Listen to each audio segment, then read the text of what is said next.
normal we kana zala content barwani lingwa seme biya kamal ka Nuer Online TV channel and wale shanka jandang ro badak ka payan welien ron kin dang ro wid jandang ro dich bana tin to gwasme bana ke linkel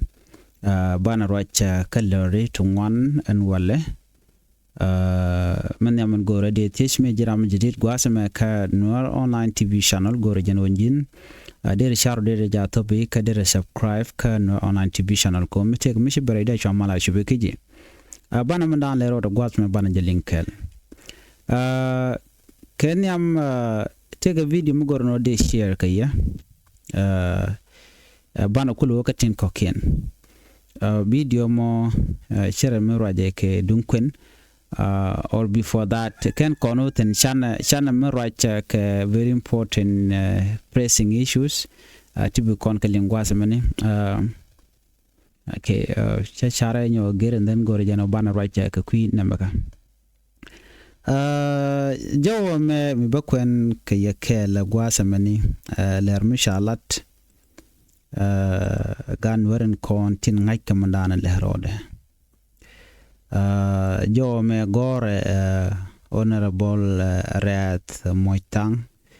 en menen yana make screen sharach ka queen nyal deng nyal ka jo me chagor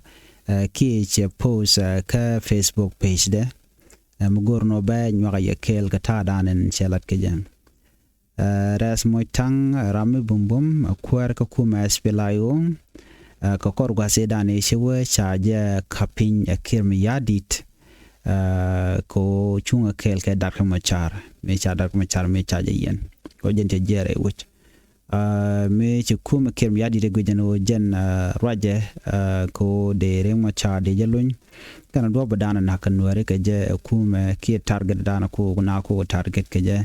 shikume shikana gorno biken rat moitang biken wiki biken George anamo kan ras moitang kan Jacob biedba ko ngai kon rami mo mi la kwero already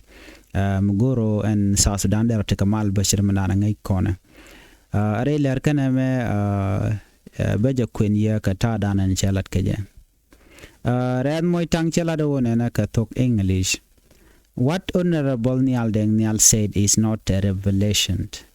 It has been said several times by many people. What is new is that Honorable Nyal just said it yesterday after being silent about it, and even denying it in some cases. One thing stands out for Honorable Nyal Deng Nyal. When we approached him in 2013 to support the idea raised by first by President Dr. Riek Machar, he was very open that he was not going to betray his community or by not going against the will of President Salva Kiir Mayardit. Red Moitang said, I respect him before that honesty. Unlike other members who promised their support but vanished into thin air into thin air on day zero. Red moitang rami malaro shemenchalare gwasame cheladonena man chalat Honorable Nyal Deng Nyal ejene she jidit ke she youth man chalat mi chalat no wal enating one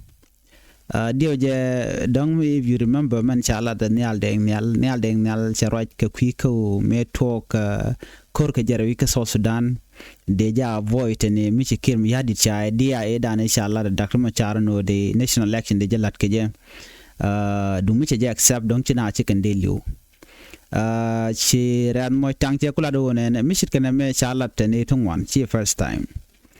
du no mala jidid jenen jani Honorable Nyal Deng Nyal o che larpan jen mi gwejen o mi jidid but mi shine right ke kwide ko kor gat mi chiwa jenne me Nyal Deng Nyal ka kor gon bar shabet charaj ka la ja la no she part of she part of Dr. Machar ko dong der road Martin she Honorable Red Moitang chala do nene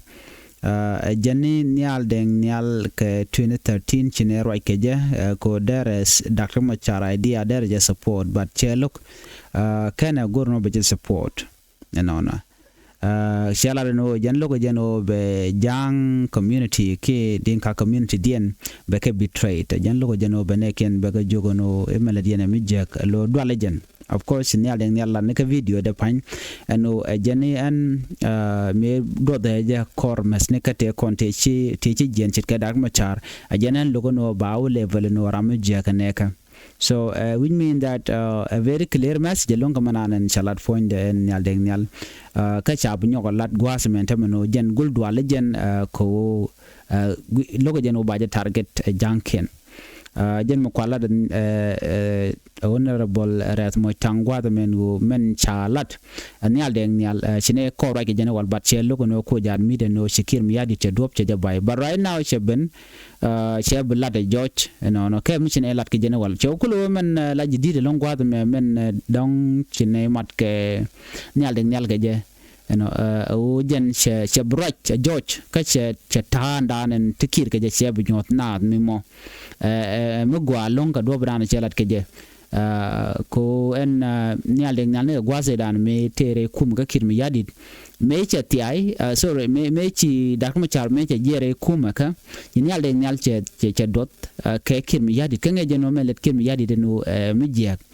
at the same time chi kir mi yadit che nyoko bulutun bon me dan cha la Dr. Machar che me ngai kon no ba national election ba jalat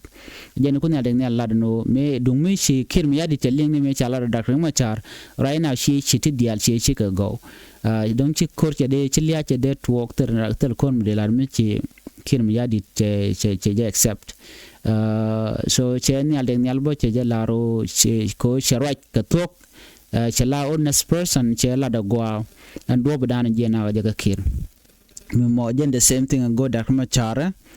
but neto one look and wal barate jen ko joy ko they are coming out one by one and lat ken ta dan and Dr. Machar me jene jere kumaka and chikir mi yadi che logo no by national election ba jela so jo me gorno de nyanga yekel ka queen yal deng yal ka jo dan shalat ret moitang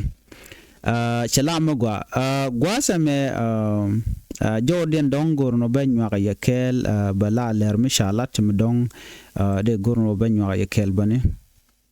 ko gor kono bantin kon lat ko ren banaka ngach dung nyal deng nyal already she konaling bana we ka warga me cha gor gwata me gor be nyoko mo nyaga yekel na me bala de kon shole de let me simply say it chere me ramko clear ni defection neti kina dang neti kini ti shop ko wel kalen kon chiti ai when me a message me cha gor Lich TV karami momishi ta dan to ngwane ke je jalat ano ka ta dan chalat ke je no chine ti shop ke kinwel kel chi ke ti ka kuma spele ayo doran chwal ke Nyirol kanti gor je no ba na me beje nywa ye kel ka ta dan cha gor ke je gwasame ko gor kono ban tin kon tin lat koren ban ka ngai kel right gor kon mission mo gwasame ka la chalat Lich TV, of course, she was a lot lacken, but warga me chagor, of course, warga me chagor, katadan and she kume mente pin SSPDF, katadan chikala regengo, shin nuääri she katia in nuääri chopke in well kel 11,000 tijitia kakume SPLIO red duan nuääri ke Nyirol County. But you can talk English ko biya ko teka ngai kamandan en chalat kwasame ka do brana cha gor keje ko gor kono bant dial bukon calling of course to diality yarka kon do no mijel kon kel by the way to dial de ka go you know ken kon gor kon ke a kwena jo gwasame ko biya jelling be je kwen ka to English bet ban jo kulat ka tungnat ko gor kono bana teka ngai shimrong ka tin konte lat ko rodien ni siang la kona gor no ban tin content chalat gwadum bana ka linkel chikala do ne clarification on defection of General Gatcake Tolshek and recent statement from SSPDF la team ku kan correct ne ja ka men chala de general gat ke tolshek kan roje chala te SSPDF gwasme mgoro dongde kon te ka linkten okay ka jo chala gwasme would Michelle honorable Nyang Bol Dak akwan jay let me simply read it out. Okay, I honorable Nyang Bol Dak, the deputy chairman of SPLM SPLA IO in Nyirol County, wish to inform the people of Nyirol County in particular and the greater Nuer community at large that the defection of General Gatkek Tolshek to the SPLA IG has nothing to do with the activities or leadership of the SPLM SPLA IO in Nyirol County. The SPLM IO will continue with its program and operation as usual in full commitment to peace, stability, and the principles of our movement. We strongly condemn the recent statement made by General Lu Rui Kong, the spokesperson of the SSPDF, in which he claimed that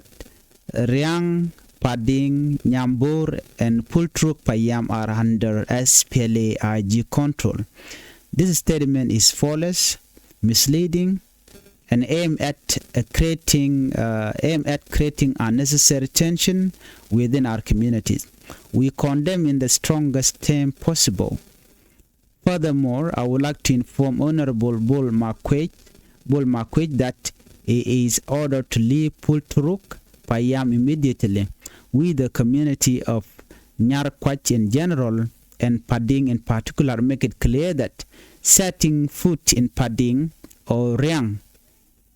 before an agreed plan for his peaceful departure will lead to bloodshed, a situation we must all strive to avoid. Finally, we are informing the greater Bal Nyal community that we have come to realize that Honorable Bull Marquette has been playing a game of deception, aiming to incite conflict within our communities. And jo chalat gwas mem linkon mem chagore a very important message. Mede kontika ngede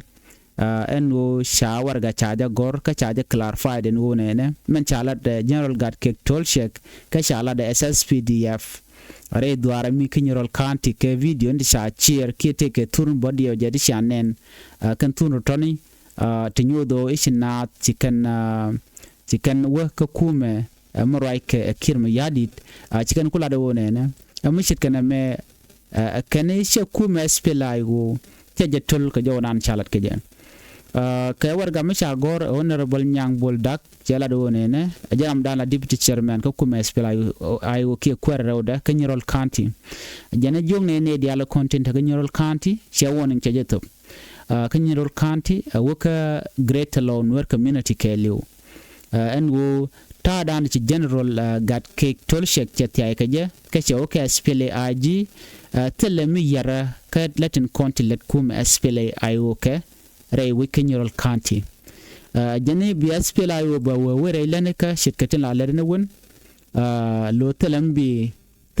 pak ke telambi kapchong no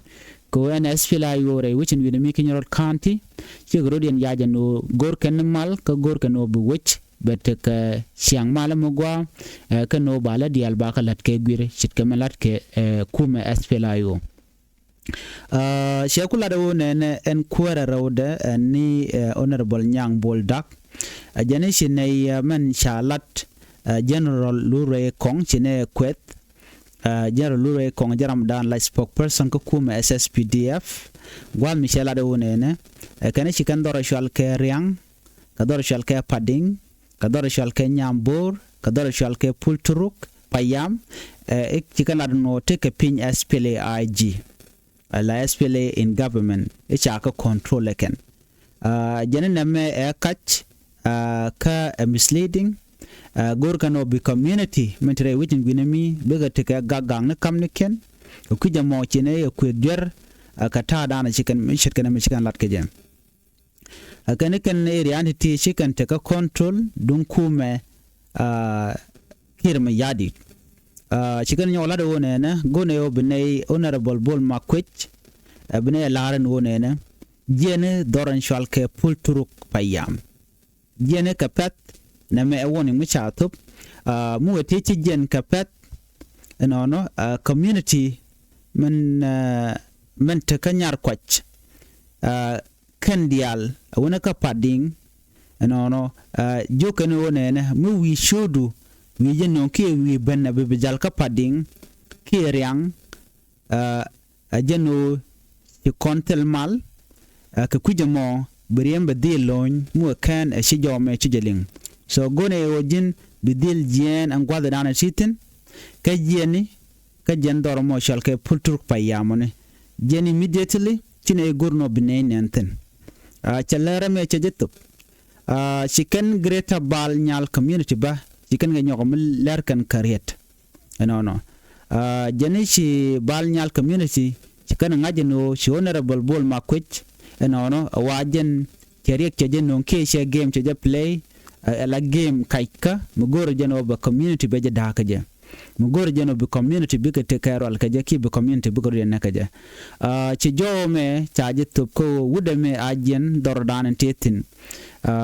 ler mishalat ne keli TV ramkel mi ngach mandana da ro da kietere wechen winemi cire ngai kone content work beje nyoka yekel gwadmen tour de ko de yente ngai ke jekel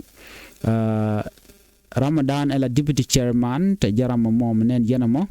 jaram danen shi ler mishalat re wechen winemi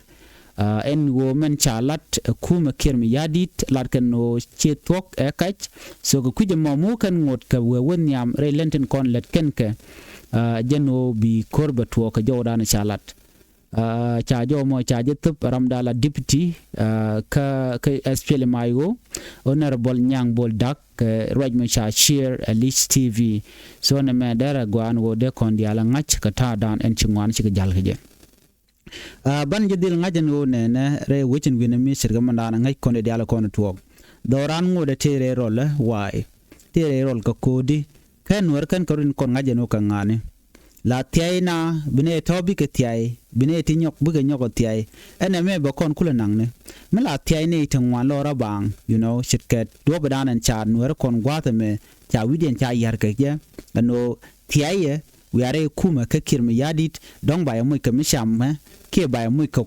kwak ana mo ke liu shenwer community right now chi widi chaje and both the cool user against your own people men nakane kun ka den biya no no biya no mo biya support der kula gwade imagine arena la chinyur gwasa me arena mo dong nong nukwan so ka ku kwan den menaren ko kirmi yadit ja konna kone shalinware why ngum ko kon chonga jakel ngum ko na support ke jama ramen nang na me bi ngaje no shi lockdown ke kume shi o nyir kon kume sina de takaman but tega tung wanta gor kon ode kon kangaj ta dan na ka kon ke je this is me George shi mi la ne je ke shawene me ngai kon diala no jeka. So right now de jome de gono de nyaka yakel ta danen shi kuma kirmi yadi shi ono no ben wadi albaka dak chin wari chicken bete mat ki chicken bete ka chiang mo gwa me de ko nyam ka ja so na me dara lawo de yendi alta ka ngajano man chalat gwasa me kuma kirmi yadi den ocean wari ti chop ke 11000 chikati ai chalat no che kuma spilayo che je yar ki telemi jere ko kuma spilayo so da jome dere we kaya leren jo gwad mo gor banyo ga yakel bala video mi je ko online simply just you can simply listen and video me shi video dung kori but a video dung russia ke kwikun ngai kon lat ko ring social media sia gor no beje nyoga yakel ka dob dan dong di yen nga je brod ke ba ke kwikun wari telemolo da ka but I like the idea and woden were de karo ngaje no kangana especially den contin tin chol kon ko were kon ko di de kon tadan and then were de kon yam ko jere kone no de kon kan ngaje no de na wedi so that's why I want to share this video ko de kon te kan ngache amrong ko okay let me put it somewhere So Ramashi Jekan video ma just linga dong da je log bone it doesn't matter to me go tidial kona ngai kon da kon ga share ka queer wise ni sometime ga gang ni jek but na me quick so listen to it dere meto dere karede ke dere man dan log bo dere pal bonde nang na magware de so listen to it Egwa and or take a video me shall wait a lot of bear and she busy ala sa guru yellow lana yin criticum shan let a shang social media but I can let to one along the ladder a video men shall wait to take me land you the latin chagoro babalos video mo quick win one and a take an aid up on a kagat the can quen can nate to share monarchy and chicken your canal. Yes, Roger me. She call her the Giramo. I shan't do Shannon. I didn't be a Jacoberate. Can them de la Nuer culture, dear with a shakel.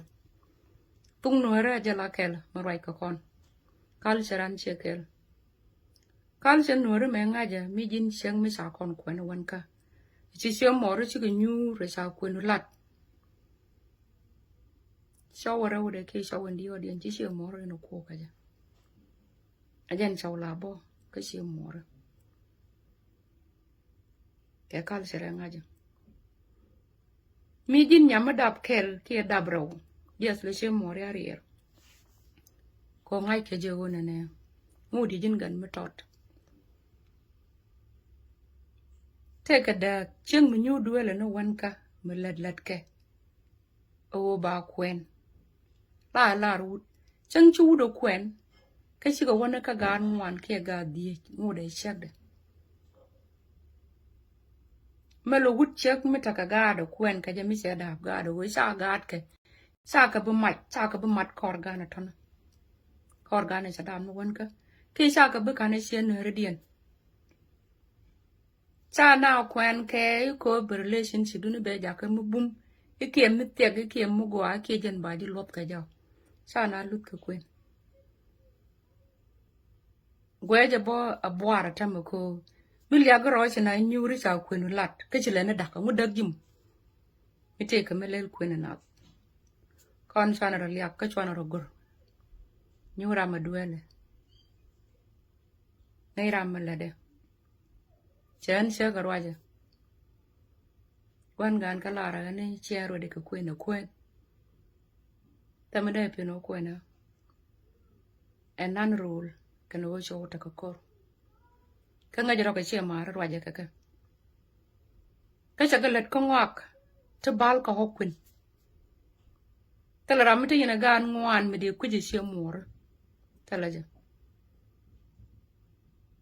kemi edung social media wun mi sa jinyo che mane sa jinno mo community dien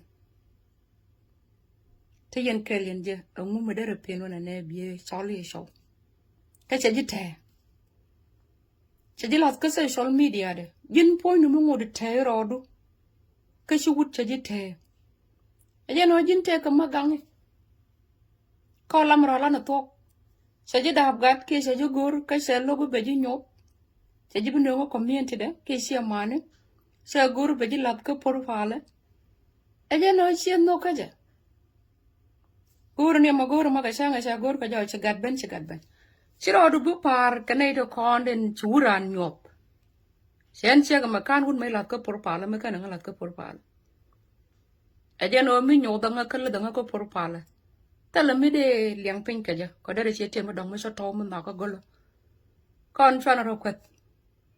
sinai kan ne ka ko nai den kan bol ko nyako pot la bura no pot ka yene de yene sa kwen ba bulu pot wala run biada ni ji jede wona ne ramichino nyam che more ke bedaka jeno ka pet e media ogo ani ramadan bia rom tin la kam dun yo mekene let ke ya bia da pin tarambati sang de na ti ko na ka gat chi tok de na bu ma longa ba yo ko e wudu me che no nei me da ti de ban wada ki je sa je de rom ke mongong ji she jina ta me she dago ne no te ke ngong ji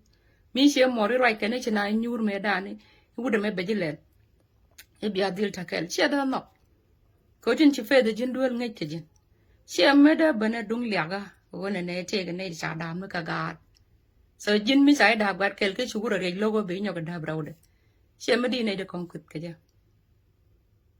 tale chek nu wi tale chek mala wa gan wan ke ga di ka ba cholo lum tale ja e kwet lum ramadan na gat kel ke garo ke ramman yen so chan ka ne ju kwen chang wo ju kwen ke nya du la ju ga kwen me tale ja no kono ko re su kon ni de me da kono kal cher cher da te kal cheru le me di ta karan guru bi shana ngai she guru bi kai ne wala di yes I do wi ko ngu rolel ke bimbor ka te ke guje ke te guru bo kon ge kita na da lo ngate klia kana mo kata ko wona ne poita na mi jin cheng mi sa kon kwen ke chul wona gan ngwan bu de ben ga gan ngwan ga jog ga di gira mi nyu duelu da tana da poit ko bi la mi am bro kwen ke bro ba ya ke sa kwen ngu la lot kwen go meling yara yara tesla du nyen ja ko shandu yala kwen awo bo wa ka she more no mo am go re time de mit go time de mer wede ka je bo ka she more wouldn't it a question ka je wun mo tawji te ji nyodi jin chak chara liya ka ji cha kai rar ka ji den wun me di rodo ngai ko wona ne she jin chaka ja kon rama wiye ke wiye de duele yes don't be nyal ke pose da men cho pose tala mongonga la de ne ta tege ke li wona ne win mon la teri ti dial ne me dara dunda ne me dara dunda ne me dara dunda kay yo waran wiliw tentin dialen ci kane ke nyin kuma na gad bi ka dil do tala mi wire ko ka jakel selo no te ka mongonga te ka murul no tuɔɔk tala la dor tala murul yen tuɔɔk de la ragan o wan ganda ngwane po se la ran mene jen se la ran nuere gwaye michelian ka shama gwalong ka rwachame tin dena kantin ta danen chukwen chawo kaja kon bu kon la kene positive ki magwa ko kon meditate dan de janang niam dara kon work of course it diala chalat gwasame ken reality queen na mugwalong you know nyok quick con future la to no we cannot predict no future and but the key take dan but the wonyam ne dangro mi chi queen a pos la to ko pos ko kunyal queen go to commitment of course queen a commitment ko kon wer tig mi cha mention gwasame mugoro de rep ko kon la chi la to mi cha ja queen ki gwad dan ngor kana queen kenyam mishi kwenja ben la tok la nyurna bud be jien la tok be we ka ramadan en la shema na nyamo be wechen den bunarwach ba mar ba ka lat men mi yom shaji no go yondan ba yi jogono gwaye kweni mi sha gujino tele ye chwa ka tele mi jeng mi sha nen gwadanen dong titin so no mo amitwok yom chai no yob kwen be kula kwen and then from there bu kutup and then be nyal be kwen na mo a kwen kel mero do gwasi me dong nyal nyam shirwet then from there dong baji be og be your pin you know everything ka queen dan shi nyal chi no ka je to to kan yal ka kwen te go but jimi sha je ku kwen ga den shi lo da ka shodo wa te karo to bu kon ngai wut mi chen nyal che je kwen dong te garo ga diok ke gan wan special mi sho gan wan ke ga diok che ga mo jan ko chi nyamana dana kular no sha ja chal ke yelom kodi jene shek gwande mi chi dap ko ga diok ko woniam jin chi de la she gwande already chi jin bele la lom ana mo amagwa malagwi ke long no o jin gun mi sha je dap sha chi gat chi ka dap ko shek ka bi ka pelle lo bishek belo shush ke lo kwalerum ji gad jen ko nyimana ladno te rami mo medirum gad ke jino gad ka gad ku so it's better dir gad ku dir ka kef dir ka romalajen ko te je to gono ka community dan la to kon were mishi gujije la gatin wan shenken shenerdin reason nan shenken shenerdin ka je karo manyam donga shenere gatka ki shenere nya lokan ramadan en la wut men che nya din shekwen dong tele yang che mi che yorpin ki sometime ba dong dara le o ko ai kon la tok mi nyal la ngai ken etim ba je korerun den la kap ko shenere ban mi wut la ajo ge wer kor gur but in reality kan ga dial tika ga nga ka ga dut ke de kamu de udare nya dar kanang dar ko we mi te jen ko ngai kon in then the day boning a pichak ni pitchen er den ngoda bo ulo ka dori en run amano ko na gore jenane che gwano ba wut ba gat ka ba korom gola kunne to ko ken ku lo shu ke jino bidi le ne bet ku le nyu to kon le tong mi ne me che de la ngu che de la chong wut mish ka gad la to gore jena gad ke be gazil take care che gad che bro mi shek na mone che de gwa ada wa chi shek de complan ko che no no bagad bagaleli bakarom ka doran kon ne kon shal nuer we dan to continent am mi chi check am point check point ne mi che duer ke che dak gad to la karok gwandien no gad mi kan karok den la gad to la kan ngot ke shi nerdien no men mi cha karok ko shanga dan ci gat ci gidit mi shugut webe den la kwaktung wan long ten len kwakte kon la ka yorpin ko ga cha ga pit e cnr den but men la gwi ke long mi dong ga cnr gada ke cnr nyal to dong ka ne kon tikarek gat ci goro bi ro gat ci goro bi le bat teken ka problem so run la teli question ko ken gat ken kon lok no ma jatin but men gor kon gwata mi bana queen bana jelot when it come ko bukon queen bukon lot banti duptin kon de queen daro nyam ga bana ka gor special ka tam me me continent am ka nyama na kon ke net ko ken content ngai kon dong chiranje te ka shodo murun chiranje te ka karamol mo la gwanduare of course take beje quick con we cannot predict tomorrow then ojin sian boted kujemi gwadana chaji ku queen dongu da ken ro da comedy no bi atekel ki sheko ka ro da comedy no bi atekel ken wood so no mo bokon jago bokon tel man ka bokon tel ne te motribe de shene so jan mala ko lar ko ne jin wood mi shiro da comedy no bi nyal bi queen please go no bi atekel many gwadan ngod jok kujemi chu shek chu jela wala de jek okay shek da ge ko dong mi ram mi dam okay dere da but mi jin do bene shek then new den oti ko problem so go re yande kon the most important thing man jakan o den queen den jalo that's it den queen den jalo okay de kon queen de kon lot ko jen andanan bu kon kula jakko ban bandi di albana kalat keje so mi kan kon queen kan kon lo den tele yaawot ko kon so gor jeno de kon jome de kon ling ko de kon ta danen de kon doran de kon lat keje de kon culture and de kon respect kan to kon dial ka te gor ken kon dial ko mi ko ngaje no ko kon ngane de kon all things in kon shoye kon special ka queen ga yan tam me de kon kariale ka okay another thing and dong gwike da la queen ko dong ramishali lom chiramen chinyama na lat lom chiramen mo mi dong de le te ka gatungwan ena cha de chole lom mi chete gatungwan shega na mo okay lom kan wer melere yene mi shek mi mo dong kan queen bate gwara den kudle la we la ko wut ko jele miet na mo kan wer chale non de chole lom so anyway what you can take here ka this message queen chana jalot queen awe gwa rami mo kan dormuga kan ejek chana pala no bete ke ching e bloide beteten ram mo ku struggle ko dong dara tike show ka dong kana queen ki wut mo dong kana queen go aba dara tike show mo go aba mi chiti jek chaka blood especially right now di chu jogo no kon wete one thing mi ko na go bana la let men yer kon long men yer kon jena men yer kon tap kana kwang so memet check kamadut kamaduni kan do roy kan bugo you know nyok bu ko nen bon would mi chero de kam kwang ba ne min take between 10 years from now bi check the badak ki bu dora badak ko de tele je control garode but me won mi chiro control chelo de she ka beno bagat ka bekarom you know dara kari al da karom okay da karom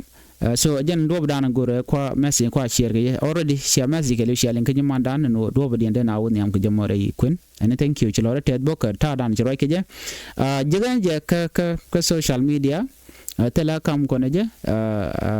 but che video ya je so me video che je ka mo gwa mo de community je look I have to share it thank you and chilo na ted ban je mo de den